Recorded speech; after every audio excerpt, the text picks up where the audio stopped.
वाहिगुरु जी का खालसा वाहिगुरु जी की फतेह। गुरु दर ते हाजर गुरु सवारे खालसा जी, आप जी वडभागे हो जो 8वें पातशाह बाला प्रीतम सतगुरु जिस डिठे सब दुख जाए,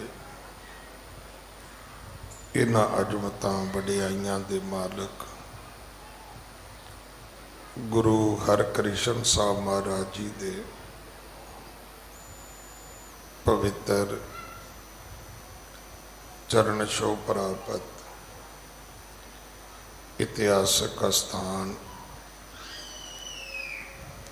गुरुद्वारा बंगला साहब जी की यात्रा करदियां जुगो जुग अटल छतर चबर तखत दे मालिक धन धन धन श्री गुरु ग्रंथ साहिब पातशाह महाराज जी दे हजूर मनुखा जीवन दीयां घड़ियां नूं सफला कर रहे हो।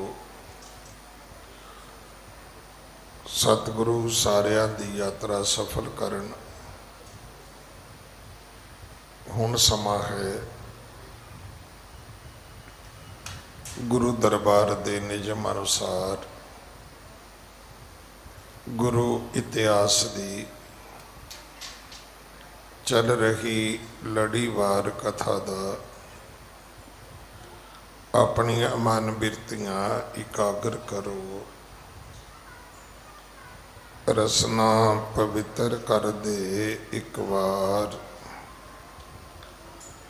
सारे उच्चारण करो जी सतनाम वाहिगुरु जी।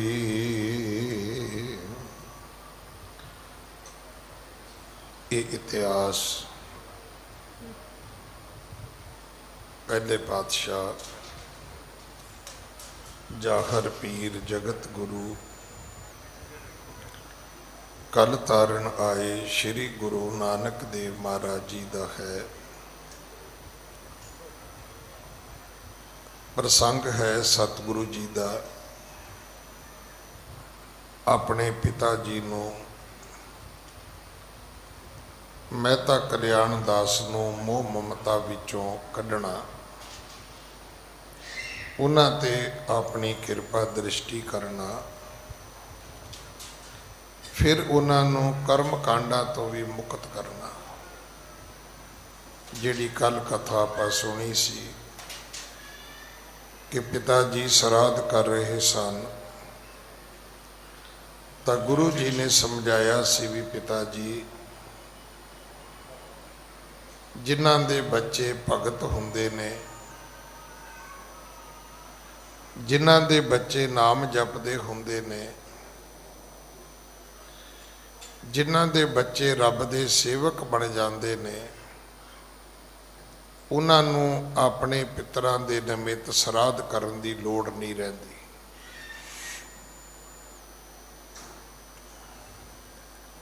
अपने आप उन्हां दे पितरां दा भी उद्धार हो जाता है। इस तो अगली कथा नाल जुड़न तो पहला जो अज गुरु ने कृपा की है, नानक शाही सम्मत दा ये 553वां साल साड़ी जिंदगी विच शुरू होया है। अज नवां साल चढ़िया है। चेतर दा महीना आरंभ होया है। भावें अज ऐतवार है, छुट्टी है, सुभावक भी बंगला साहब ऐतवार वाले दिन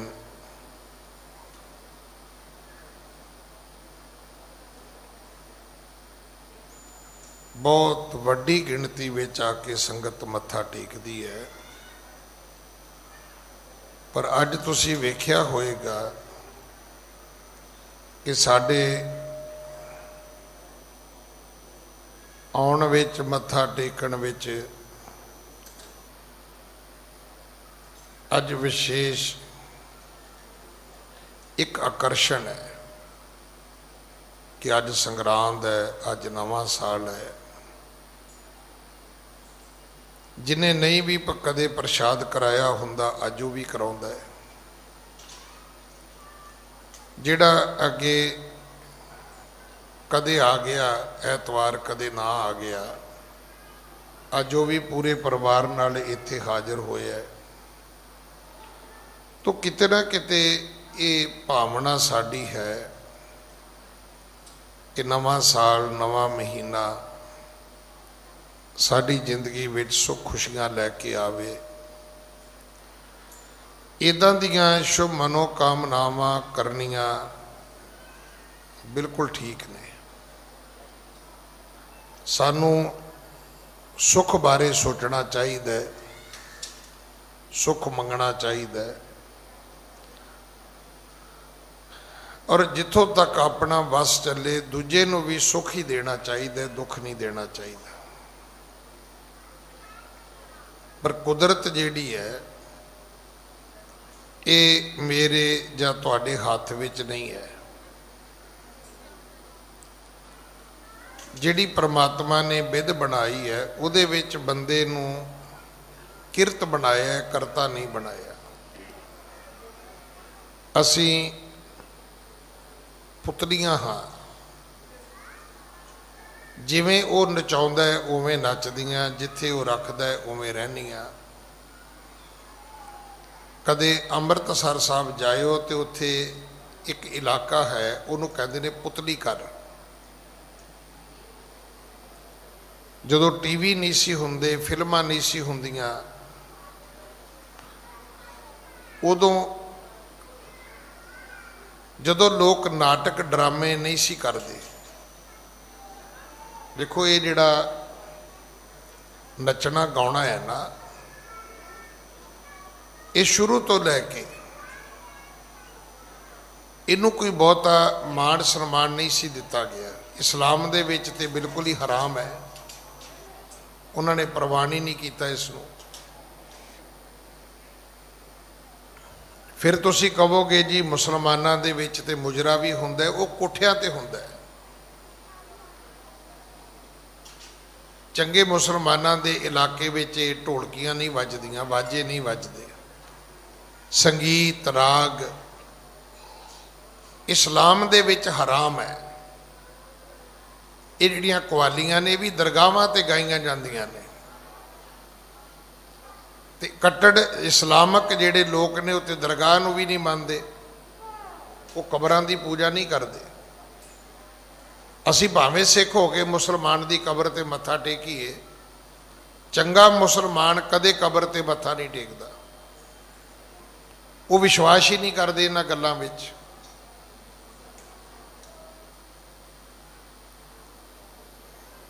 उस वेले जिहड़ा लोकां दा मनोरंजन सी वो पुतलियां नाल कीता जांदा सी। पुतलियां धागियां दे नाल, बरीक धागियां नाल बद्धियां हुंदियां सी। देखो परमात्मा ने मनुख विच कला किरत ते पाई हुई है, अज तो थोड़ा है।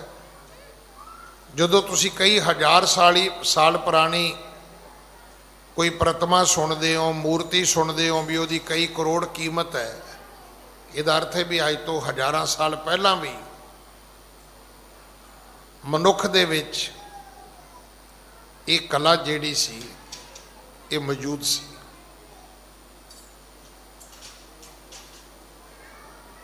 ये शिल्पकारी, ये मनुख, ये हुनर मनुख दे विच पहला भी सी। हुण वो पुतलियां दा नाच मैं तो वेख्या, शायद तुसीं भी वेख्या होवे, पर जदों मैं वेख्या मैं बहुत छोटा सी। ते वो धागे इतने बरीक हुंदे सी भी पता नहीं सी लगदा हुंदा कि उन्हां पुतलियां नूं कोई नचाउंदा है, कोई बिठाउंदा है। वो इवें लगदा सी भी जिवें वो पुतलियां अपने आप ही नचदियां ने, अपने आप ही गाउंदियां ने। वो ਅੱਜ ਵੀ ਜਿਹੜੇ ਅਕਸ਼ਰਧਾਮ ਮੰਦਰ ਵਾਲੇ ਨੇ, ਜਿਹੜੇ ਇਹਨਾਂ ਨੇ ਆਪਣੇ ਧਰਮ ਨੂੰ ਡਿਸਪਲੇ ਕਰਨ ਵਾਸਤੇ ਥੀਏਟਰ ਬਣਾਏ ਨੇ, ਗੈਲਰੀਆਂ ਬਣਾਈਆਂ ਨੇ, ਉਹਦੇ ਵਿੱਚ ਅੱਜ ਵੀ ਇਹਨਾਂ ਨੇ ਪੁਤਲੀਆਂ ਦੀ ਵਾਰਤਾਲਾਪ ਰੱਖੀ ਹੋਈ ਹੈ ਕਿ ਕਿਸੇ ਰਿਸ਼ੀ ਦੇ ਅੱਗੇ ਬੈਠੀਆਂ ਕੋਈ ਮੂਰਤੀਆਂ ਨੇ, ਉਹ ਆਪਣੇ ਇਸ਼ਟ ਨਾਲ ਗੱਲਾਂ ਕਰਦੀਆਂ ਨੇ। ਅਸੀਂ ਪੁਤਲੀਆਂ ਹਾਂ, ਜਿਵੇਂ ਉਹ ਨਚਾਉਂਦਾ ਹੈ ਉਵੇਂ ਨੱਚਦੇ ਆ, ਜਿੱਥੇ ਰੱਖ ਦਿੰਦਾ ਹੈ। ਪੁਤਲੀਆਂ ਦਾ ਇਹੀ ਹੁੰਦਾ ਸੀ ਵੀ ਜਿੱਥੇ ਲੰਮੀਆਂ ਪਾ ਦਿਓ ਉੱਥੇ ਮਹੀਨਾ ਪਈਆਂ ਰਹਿੰਦੀਆਂ ਸੀ। ਸਤਿਗੁਰੂ ਨੇ ਸਾਡੇ ਤੇ ਕਿਰਪਾ ਕੀਤੀ, ਸਾਨੂੰ ਆਪਣਾ ਕੈਲੰਡਰ ਬਖਸ਼ਿਆ ਨਾਨਕ ਸ਼ਾਹੀ, ਔਰ ਉਹਦੀਆਂ ਖੁਸ਼ੀਆਂ ਦੇ ਵਿੱਚ ਕੱਲ ਰਾਤ ਦਾ ਵਿਸ਼ੇਸ਼ ਦੀਵਾਨ ਵੀ ਸਜਿਆ। ਅਗਰ ਇਹਨੂੰ ਅਸੀਂ ਰੂਟੀਨ ਵਿੱਚ ਲੈ ਕੇ ਆਵਾਂਗੇ ਤੇ ਅੱਜ ਚੇਤਰ ਦੀ ਸੰਗਰਾਂਦ ਹੈ, ਤੇ ਗੱਲ ਸਿਰਫ ਇੰਨੀ ਹੈ ਕਿ 12 ਮਹੀਨਿਆਂ ਚੋਂ ਮਹੀਨਾ ਪਹਿਲਾ ਹੈ, ਫਲਗਣ ਮਹੀਨਾ 12ਵਾਂ ਹੈ, ਚੇਤਰ ਪਹਿਲਾ ਹੈ। ਤੇ ਸਤਿਗੁਰੂ ਦੀ ਬਾਣੀ ਦਾ ਜਿਹੜਾ ਉਪਦੇਸ਼ ਹੈ ਉਹ ਹਰ ਮਨੁੱਖ ਮਾਤਰ ਵਾਸਤੇ ਹੈ, ਔਰ ਇਹ ਸਾਨੂੰ ਸਾਰਿਆਂ ਨੂੰ ਪਰਮਾਤਮਾ ਦੇ ਨਾਲ ਜੋੜਦਾ ਹੈ, ਪਰਮਾਤਮਾ ਦੇ ਮਾਰਗ ਤੇ ਤੋਰਦਾ ਹੈ, ਸਾਨੂੰ ਪਰਮਾਤਮਾ ਦੀ ਰਜ਼ਾ ਵਿੱਚ ਰਹਿਣ ਦੀ ਸਿੱਖਿਆ ਦਿੰਦਾ ਹੈ, ਗਿਆਨ ਦਿੰਦਾ ਹੈ। ਸੋ ਇਹ ਜਿਹੜਾ ਉਪਦੇਸ਼ ਅੱਜ ਦੇ ਦਿਨ ਗੁਰੂ ਅਰਜਨ ਦੇਵ ਪਿਤਾ ਮਹਾਰਾਜ ਨੇ ਸਾਨੂੰ ਬਖਸ਼ਿਆ ਹੈ, ਅੱਜ ਆਪਾਂ ਪਹਿਲਾਂ ਉਸ ਨੂੰ ਦ੍ਰਿੜ ਕਰੀਏ। ਜੇ ਸਮਾਂ ਬਚੇਗਾ ਤੇ ਫਿਰ ਆਪਾਂ ਲੜੀਵਾਰ ਕਥਾ ਦੇ ਨਾਲ ਜ਼ਰੂਰ ਜੁੜਾਂਗੇ। ਹਾਂਜੀ। ਮਾਝ ਮਹੱਲਾ ਪੰਜਵਾਂ, ਘਰ ਚੌਥਾ। ਇੱਕ ਓੰਕਾਰ ਸਤਿਗੁਰ ਪ੍ਰਸਾਦ। ਮਾਝ ਰਾਗ ਹੈ, ਬਾਣੀ ਦੇ ਉਚਾਰਨ ਕਰਤਾ ਸਤਿਗੁਰੂ ਪੰਜਵੇਂ ਪਾਤਸ਼ਾਹ ਨੇ ਗੁਰੂ ਅਰਜਨ ਦੇਵ ਮਹਾਰਾਜ। ਘਰ ਚੌਥਾ, ਇਹ ਗੁਰੂ ਕੇ ਕੀਰਤਨੀਆਂ ਵਾਸਤੇ ਇੱਕ ਹਦਾਇਤ ਹੈ ਕਿ ਜਦੋਂ ਤੁਸੀਂ ਇਸ ਸ਼ਬਦ ਦਾ ਗਾਇਨ ਕਰਨਾ ਹੈ ਤੇ ਚੌਥੇ ਘਰ ਵਿੱਚ ਕਰਨਾ ਹੈ। ਇਹ ਜਿਹੜਾ ਕੀਰਤਨ ਦੇ ਵਿੱਚ ਤਬਲਾ ਵੱਜਦਾ ਹੈ, ਇਹ ਉਹਦੀਆਂ ਮਾਤਰਾ ਦੇ ਨਾਲ ਇਹਦਾ ਸੰਬੰਧ ਹੈ। ਇੱਕ ਓੰਕਾਰ ਸਤਿਗੁਰ ਪ੍ਰਸਾਦ। ਪਰਮਾਤਮਾ ਇੱਕ ਹੈ, ਪਰ ਇੱਕ ਥਾਂ ਤੇ ਨਹੀਂ ਹੈ, ਉਹ ਸਾਰੀਆਂ ਥਾਵਾਂ ਤੇ ਹੈ। ਉਹ ਗੁਰੂ ਦੀ ਕਿਰਪਾ ਨਾਲ ਮਿਲਦਾ ਹੈ। ਹੁਣ ਤੁਸੀਂ ਇਹਨੂੰ ਮੰਗਲਾਚਰਨ ਕਹੋ ਜਾਂ ਇਹਨੂੰ ਸਿੱਖੀ ਦਾ ਮੂਲ ਮੰਤਰ ਕਹੋ ਤੇ ਕੋਈ ਫਰਕ ਨਹੀਂ ਹੈ। ਜਿਹੜਾ ਵੀ ਵਿਅਕਤੀ ਗੁਰਦੁਆਰੇ ਆਵੇ, ਜਿਹੜਾ ਵਿਅਕਤੀ ਗੁਰਦੁਆਰੇ ਨੂੰ ਮੰਨੇ, ਜਿਹੜਾ ਵਿਅਕਤੀ ਸਿੱਖ ਧਰਮ ਦੇ ਵਿੱਚ ਆਪਣੀ ਸ਼ਰਧਾ, ਆਪਣੀ ਆਸਥਾ ਰੱਖੇ, ਮੇਰੀ ਉਹਨਾਂ ਸਾਰਿਆਂ ਲਈ ਬੇਨਤੀ ਹੈ ਕਿ ਸਭ ਤੋਂ ਪਹਿਲੀ ਗੱਲ ਨੋਟ ਕਰ ਲਓ ਕਿ ਇਸ ਘਰ ਦੇ ਵਿੱਚ ਰੱਬ ਇੱਕ ਹੈ, ਇਸ ਘਰ ਵਿੱਚ ਕਈ ਰੱਬ ਨਹੀਂ। ਜਿਵੇਂ ਸਾਡੀ ਧਾਰਨਾ ਬਣੀ ਹੈ ਨਾ ਵੀ ਹਿੰਦੂਆਂ ਦਾ ਰਾਮ ਹੈ, ਮੁਸਲਮਾਨਾਂ ਦਾ ਅੱਲਾ ਹੈ, ਅੰਗਰੇਜ਼ਾਂ ਦਾ ਗੋਡ ਹੈ, ਸਿੱਖਾਂ ਦਾ ਵਾਹਿਗੁਰੂ ਹੈ। ਚਾਰ ਹੋ ਗਏ? ਨਹੀਂ, ਚਾਰ ਰੱਬ ਨਹੀਂ ਹੈਗੇ, ਰੱਬ ਹੀ ਕੋਈ ਹੈ। ਉਸੇ ਰੱਬ ਨੂੰ ਸਿੱਖ ਵਾਹਿਗੁਰੂ ਕਹਿੰਦੇ ਨੇ, ਉਸੇ ਰੱਬ ਨੂੰ ਅੰਗਰੇਜ਼ ਗੋਡ ਕਹਿੰਦੇ ਨੇ, ਉਸੇ ਰੱਬ ਨੂੰ ਮੁਸਲਮਾਨ ਅੱਲਾ ਕਹਿੰਦੇ ਨੇ ਭਾਈ। ਹੁਣ ਇਹ ਜਦੋਂ ਤੁਹਾਡੇ ਅੰਦਰ ਕਲੈਰਿਟੀ ਆਏਗੀ, ਉੱਥੋਂ ਭਾਈਚਾਰਾ ਸ਼ੁਰੂ ਹੋਣਾ ਹੈ। ਨਹੀਂ ਤਾਂ ਆਪਾਂ ਤਾਂ ਇਸ ਗੱਲ ਤੇ ਵੀ ਲੜ ਪਵਾਂਗੇ ਵੀ ਤੇਰਾ ਗੋਡ ਕਿਵੇਂ ਵੱਡਾ ਹੋ ਸਕਦਾ ਮੇਰੇ ਵਾਹਿਗੁਰੂ ਤੋਂ। ਉਹ ਕਹੇਗਾ ਵੀ ਤੇਰਾ ਵਾਹਿਗੁਰੂ ਤੇ ਕੱਲ ਆਇਆ, ਮੇਰਾ ਰਾਮ ਤੇ ਤ੍ਰੇਤੇ ਵਿੱਚ ਆਇਆ ਸੀ, ਤੇਰਾ ਵਾਹਿਗੁਰੂ ਕਿਵੇਂ ਵੱਡਾ ਹੋ ਸਕਦਾ। ਅਸੀਂ ਧਰਮ ਦੇ ਨਾਂ ਤੇ ਵੀ ਝਗੜਦੇ ਹਾਂ। ਜਿੱਥੇ ਆ ਕੇ ਝਗੜੇ ਮੁੱਕਦੇ ਸੀ, ਇਸੇ ਕਰਕੇ ਕਹਿੰਦੇ ਨੇ ਨਾ ਕਿ ਜੇ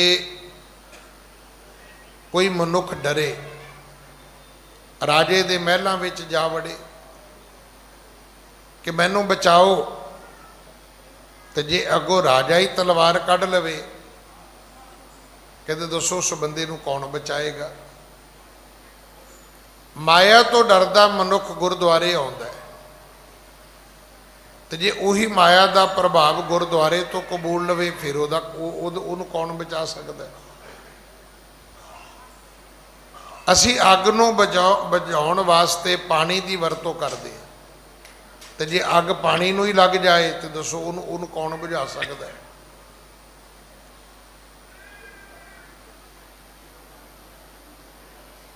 ਜਿਹੜੇ ਝਗੜੇ ਗੁਰਦੁਆਰੇ ਵਿੱਚ ਆ ਕੇ ਮੁੱਕਣੇ ਚਾਹੀਦੇ ਸੀ, ਮੰਦਿਰ ਵਿੱਚ ਜਾ ਕੇ ਮੁੱਕਣੇ ਚਾਹੀਦੇ ਸੀ, ਮਸਜਿਦ ਵਿੱਚ ਜਾ ਕੇ ਖਤਮ ਹੋਣੇ ਚਾਹੀਦੇ ਸੀ, ਚਰਚ ਵਿੱਚ ਜਾ ਕੇ ਨਿਬੜ ਜਾਣੇ ਚਾਹੀਦੇ ਸੀ, ਉੱਥੋਂ ਸ਼ੁਰੂ ਹੋ ਗਏ। ਅੱਜ ਇਹ ਪੜ੍ਹਾਇਆ ਜਾ ਰਿਹਾ ਹੈ ਗੁਰਦੁਆਰੇ ਵਿੱਚ, ਤੁਹਾਡੇ ਵਾਹਿਗੁਰੂ ਤੋਂ ਵੱਡਾ ਕੋਈ ਨਹੀਂ ਹੈ। ਮੰਦਿਰ ਵਾਲੇ ਕਹਿੰਦੇ ਵੀ ਤੇਰੇ ਰਾਮ ਤੋਂ ਵੱਡਾ ਕੋਈ ਨਹੀਂ ਹੈ।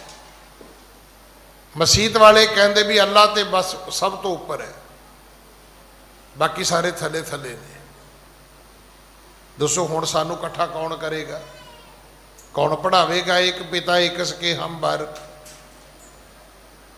ਹੁਣ ਕਿਵੇਂ ਕਵਾਂਗੇ ਆਪਾਂ ਕਿ ਅਵਲ ਅੱਲਾ ਨੂਰ ਪਾਇਆ ਕੁਦਰਤ ਕੇ ਸਭ ਬੰਦੇ, ਏਕ ਨੂਰ ਤੇ ਸਭ ਜਗ ਉਪਜਿਆ ਕੌਣ ਭਲੇ ਕੋ ਮੰਦੇ।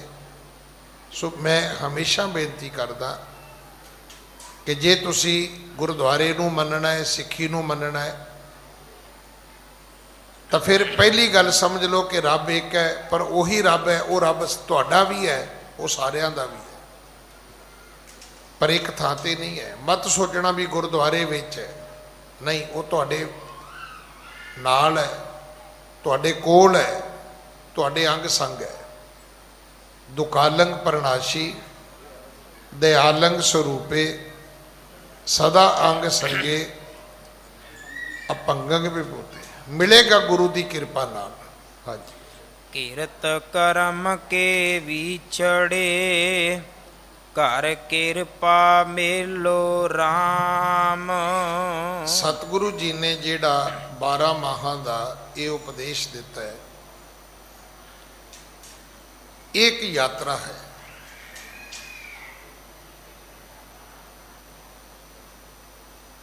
ਜਨਮ ਤੋਂ ਲੈ ਕੇ ਮਰਨ ਤੱਕ ਹਰ ਬੰਦੇ ਦੀ ਇੱਕ ਜੀਵਨ ਯਾਤਰਾ ਹੈ। ਇਸੇ ਕਰਕੇ ਕਿਹਾ ਜਾਂਦਾ ਹੈ ਕਿ ਬੰਦਾ ਮੁਸਾਫਰ ਹੈ। ਅਸੀਂ ਸਫ਼ਰ ਵਿੱਚ ਆ, ਅਸੀਂ ਯਾਤਰੀ ਹਾਂ, ਔਰ ਸਾਨੂੰ ਦੱਸਿਆ ਵੀ ਜਾਂਦਾ ਹੈ ਕਿ ਇਹ ਟਿਕਾਣਾ ਤੁਹਾਡਾ ਨਹੀਂ ਹੈ। ਸਤਿਗੁਰੂ ਦੀ ਬਾਣੀ 'ਚ ਬੜਾ ਸਪਸ਼ਟ ਲਿਖਿਆ ਹੈ, ਦੁਨੀਆ ਮੁਕਾਮੇ ਫਾਨੀ। ਇਹ ਜਿਹੜਾ ਦੁਨੀਆ ਦਾ ਮੁਕਾਮ ਹੈ, ਇਹ ਫਨਾ ਹੋਣ ਵਾਲਾ ਹੈ, ਅੱਜ ਨਹੀਂ ਤੇ ਕੱਲ ਖਤਮ ਹੋ ਜਾਏਗਾ। ਤੇ ਜਿਸ ਥਾਂ ਤੇ ਆਪਾਂ ਬੈਠੇ ਹੋਈਏ, ਜਦੋਂ ਉਹ ਥਾਂ ਹੀ ਨਹੀਂ ਰਹੇਗੀ, ਤੇ ਦੱਸੋ ਫਿਰ ਬੰਦਾ ਕੀ ਕਰੇਗਾ। ਇਸ ਕਰਕੇ ਇਹ ਉਪਦੇਸ਼ ਇੱਕ ਬੇਨਤੀ ਹੈ ਉਸ ਯਾਤਰਾ ਦੀ, ਜਿਹੜੀ ਜਨਮ ਤੋਂ ਸ਼ੁਰੂ ਹੁੰਦੀ ਹੈ, ਮੌਤ ਦੇ ਨਾਲ ਮੁੱਕ ਜਾਣੀ ਚਾਹੀਦੀ ਸੀ, ਪਰ ਇਹ ਮੌਤ ਦੇ ਨਾਲ ਮੁੱਕਦੀ ਨਹੀਂ ਹੈ। ਮਰਨ ਤੋਂ ਬਾਅਦ ਫਿਰ ਕੀ ਹੁੰਦਾ ਹੈ? ਮਨੁੱਖ ਦਾ ਜਮਾਂ ਨਾਲ ਵਾਹ ਪੈਂਦਾ ਹੈ, ਜਮਦੂਤਾਂ ਨਾਲ। ਅੱਗੇ ਫਿਰ ਆਵਾਗਮਨ ਨਾਲ ਵਾਹ ਪੈ ਜਾਂਦਾ ਉਸ ਦਾ, ਫਿਰ ਤੇ ਪਤਾ ਹੀ ਨਹੀਂ ਨਾ। ਕਿ ਕਦੋਂ ਮੁੜ ਕੇ ਵਾਪਸ ਆਵਾਂਗੇ ਆਪਾਂ। ਕਿੰਨੀਆਂ ਜੁਨੀਆਂ ਘੁੰਮਣੀਆਂ ਪੈਣਗੀਆਂ, ਕਿੰਨੇ ਜਨਮ ਸਾਨੂੰ ਹੋਰ ਲੈਣੇ ਪੈਣਗੇ। ਇਸ ਕਰਕੇ ਆਰੰਭਤਾ ਹੈ। ਹਾਂਜੀ, ਕੀਰਤ ਕਰਮ ਕੇ ਵਿਛੜੇ, ਘਰ ਕਿਰਪਾ ਮੇਲੋ RAM। ਹੇ ਪਰਮਾਤਮਾ, ਅਸੀਂ ਆਪਣੇ ਕਰਮਾਂ ਕਰਕੇ, ਅਸੀਂ ਆਪਣੀ ਕਿਰਤ ਕਰਕੇ, ਕਿਰਤ ਜਿਹੜੀ ਅੱਜ ਕਰ ਰਹੇ ਆ, ਕਰਮ ਜਿਹੜੇ ਸਾਡੇ ਭਾਗ ਬਣ ਚੁੱਕੇ ਨੇ, ਇਹਨਾਂ ਦੋ ਚੀਜ਼ਾਂ ਕਰਕੇ ਪਰਮਾਤਮਾ ਅਸੀਂ ਤੇਰੇ ਤੋਂ ਵਿਛੜ ਗਏ ਹਾਂ। ਹੁਣ ਸਾਡੇ ਤੇ ਕਿਰਪਾ ਕਰੋ, ਕਰ ਕਿਰਪਾ ਮੇਲੋ RAM। ਕੋਈ ਐਸੀ ਵਿਧ ਬਣਾਓ, ਕੋਈ ਐਸੀ ਜੁਗਤੀ ਬਣਾਓ, ਕੋਈ ਐਸਾ ਉਪਦੇਸ਼ ਦਿਓ, ਕੋਈ ਐਸਾ ਮਾਰਗ ਦਰਸ਼ਨ ਬਖਸ਼ ਦਿਓ ਕਿ ਕਿਰਤ ਕਰਮਾਂ ਦੇ ਕਰਕੇ ਮੈਨੂੰ ਵਿਛੜੇ ਨੂੰ ਪਰਮਾਤਮਾ ਦਾ ਮਿਲਾਪ ਹੋ ਜਾਏ। ਕਰ ਕਿਰਪਾ ਮੇਲੋ RAM, ਰੱਬ ਦੇ ਨਾਲ ਮਿਲਾ ਦਿਓ। ਚਾਰ ਕੁੰਟ ਦਹ ਦਿਸ ਪ੍ਰਮੇ, ਥਕ ਆਏ ਪ੍ਰਭ ਕੀ ਸ਼ਾਮ। ਮਨੁੱਖ ਚਾਰਾਂ ਕੁੰਟਾਂ ਵਿੱਚ, ਦਸਾਂ ਦਿਸ਼ਾਵਾਂ ਵਿੱਚ ਫਿਰ ਕੇ ਆਉਂਦਾ ਹੈ। ਜਿਹੜਾ ਅਸੀਂ ਸ਼ਬਦ ਪੜ੍ਹਦੇ ਹਾਂ, ਬਹੁਤ ਜਨਮ ਬਿਛਰੇ ਥੇ ਮਾਧੋ। ਹੁਣ ਬਹੁਤ ਜਨਮ ਦਾ ਅਰਥ ਕੋਈ 24-25 ਨਹੀਂ ਹੈ। ਬਹੁਤ ਜਨਮ ਦਾ ਅਰਥ ਹੈ 84 ਲੱਖ ਜੂਨੀਆਂ। ਇਹਦੀ ਗਿਣਤੀ ਕਰਨ ਜਾਓਗੇ ਤੇ ਕੈਲਕੂਲੇਟਰ ਦੀਆਂ ਵੀ ਜ਼ੀਰੋ ਖਤਮ ਹੋ ਜਾਣਗੀਆਂ। ਕਿੰਨੇ ਸਾਲ ਲੱਗਣਗੇ ਪਤਾ ਹੀ ਨਹੀਂ। ਹੁਣ ਕਈ ਜੂਨੀਆਂ ਐਸੀਆਂ ਵੀ ਨੇ ਜਿਨ੍ਹਾਂ ਦੀ ਉਮਰ ਹੀ ਬੜੀ ਲੰਬੀ ਹੈ, ਕਈ ਜੂਨੀਆਂ ਐਸੀਆਂ ਨੇ ਉਹਨਾਂ ਦੀ ਉਮਰ ਛੋਟੀ ਹੈ। ਪਰ ਜੇ 84 ਲੱਖ ਭੋਗਣੀਆਂ ਹੀ ਪੈ ਗਈਆਂ ਫਿਰ ਤਾਂ ਕੈਲਕੂਲੇਟਰ ਦੀਆਂ ਜ਼ੀਰੋ ਤੋਂ ਮੁੱਕ ਜਾਣਗੀਆਂ। ਇੰਨੇ ਸਾਲ ਲੱਗਣਗੇ ਸਾਨੂੰ। ਚਾਰਾਂ ਕੁੰਟਾਂ ਵਿੱਚ, ਜਦ ਦਸਾਂ ਦਿਸ਼ਾਵਾਂ ਵਿੱਚ ਜੰਮ ਜੰਮ ਕੇ, ਮਰ ਮਰ ਕੇ, ਜੂਨੀਆਂ ਦੇ ਭੋਗ ਭੋਗਦਿਆਂ ਭੋਗਦਿਆਂ ਭੋਗਦਿਆਂ ਅਸੀਂ ਥੱਕ ਗਏ ਹਾਂ। ਚਾਰ ਕੁੰਟ ਦੈ ਦਿਸ਼ ਭ੍ਰਮੇ, ਦਸਾਂ ਦਿਸ਼ਾਵਾਂ ਵਿੱਚ ਥੱਕ ਆਏ ਪ੍ਰਭ ਕੀ ਸ਼ਾਮ। ਹੁਣ ਜੇ ਤੇ ਤੁਹਾਨੂੰ ਪਤਾ ਹੈ ਵੀ 10 ਦਿਸ਼ਾਵਾਂ ਕਿਹੜੀਆਂ ਨੇ ਤੇ ਬਿਲਕੁਲ ਠੀਕ ਹੈ। ਜੇ ਨਹੀਂ ਤੇ ਆਕਾਸ਼ ਵੀ ਇੱਕ ਦਿਸ਼ਾ ਹੈ। ਜਦੋਂ ਆਪਾਂ ਕਹਿੰਦੇ ਵੀ ਉਹ ਉੱਪਰੋਂ ਆ ਰਿਹਾ ਹੈ, ਹੁਣ ਪੁੱਛੋ ਵੀ ਉੱਪਰ ਵਾਲੀ ਕਿਹੜੀ ਦਿਸ਼ਾ ਹੈ। ਜੇ ਆਪਾਂ ਕਹਿੰਦੇ ਵੀ ਬਿਲਕੁਲ ਥੱਲੇ, ਤੂੰ ਆਪਣੇ ਪੈਰਾਂ ਵੱਲ ਵੇਖ, ਹੁਣ ਇਹ ਵੀ ਇੱਕ ਦਿਸ਼ਾ ਹੈ। ਜਿਵੇਂ ਪੂਰਬ ਇੱਕ ਦਿਸ਼ਾ ਹੈ, ਪੱਛਮ ਇੱਕ ਦਿਸ਼ਾ ਹੈ, ਈਸਟ ਔਰ ਵੈਸਟ, ਉੱਤਰ ਤੇ ਦੱਖਣ ਵੀ ਦਿਸ਼ਾ ਹੈ, ਨਾਰਥ ਤੇ ਸਾਊਥ। ਬਿਲਕੁਲ ਉਵੇਂ ਉੱਪਰ ਵਾਲੀ ਵੀ ਇੱਕ ਦਿਸ਼ਾ ਹੈ, ਥੱਲੇ ਵਾਲੀ ਵੀ ਇੱਕ ਦਿਸ਼ਾ ਹੈ। ਜਾਂ ਥੱਲੇ ਵੇਖ ਲਓ, ਜਾਂ ਉੱਪਰ ਵੇਖ ਲਓ, ਜਾਂ ਸੱਜੇ ਜਾਂ ਖੱਬੇ, ਜਾਂ ਅੱਗੇ ਜਾਂ ਪਿੱਛੇ। 6 ਹੋ ਗਈਆਂ। 4 ਕਿਹੜੀਆਂ ਨੇ? 4 ਨੇ ਇਹਨਾਂ ਚਾਰਾਂ ਦਿਸ਼ਾਵਾਂ ਦੀਆਂ ਜਿਹੜੀਆਂ ਕਾਰਨਰ ਬਣਦੀਆਂ ਨੇ। ਜਿਵੇਂ ਈਸਟ ਅਤੇ ਨਾਰਥ ਦੇ ਵਿਚਕਾਰ ਇੱਕ ਦਿਸ਼ਾ ਬਣੇਗੀ,